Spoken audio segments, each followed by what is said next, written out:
નમસ્કાર દર્શક મિત્રો, @ગુજરાતમાં આપનું સ્વાગત છે।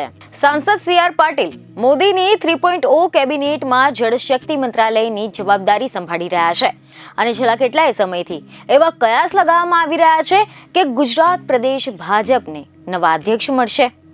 ગુજરાત ભાજપ પ્રદેશ પ્રમુખ પદને લઈને કોને જવાબદારી મળશે તેને લઈને પણ જાતની ચર્ચાઓ જાગી હતી, પરંતુ હવે તો આ બધાની વચ્ચે ખુદ સાંસદ CR પાટીલે જ પદ છોડવાના સંકેત આપી દીધા છે।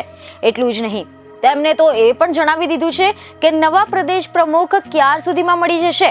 તમે જણાવી દઈએ કે મીડિયા રિપોર્ટ અનુસાર એવી માહિતી મળી રહી છે કે જ્યારે સુરત મજુરા વિધાનસભામાં સ્નેહ મિલન કાર્યક્રમનું આયોજન કરવામાં આવ્યું હતું, ત્યારે આ સ્નેહ મિલન કાર્યક્રમમાં CR પાટીલ પણ ઉપસ્થિત રહ્યા હતા અને આ જ દરમિયાન CR પાટીલ દ્વારા મહત્વનું નિવેદન આપવામાં આવ્યું હતું।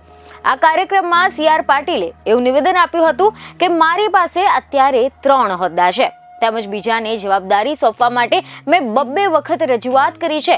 જેને નવા હોદ્દાની જવાબદારી મળશે તેને એડવાન્સમાં જ અભિનંદન, મારી વિદાય ખુશી ભરી રહેશે। તેમજ તેમને મને સંકેત મળી ગયો છે કે 2 દિવસમાં નવી તકો મળી શકે છે। તેમના નિવેદન બાદથી જ ભારે રાજકીય આલમમાં ગરમાવો જોવા મળી રહ્યો છે। બીજને ખબરો સાથે ફરી મળીશું। ધન્યવાદ।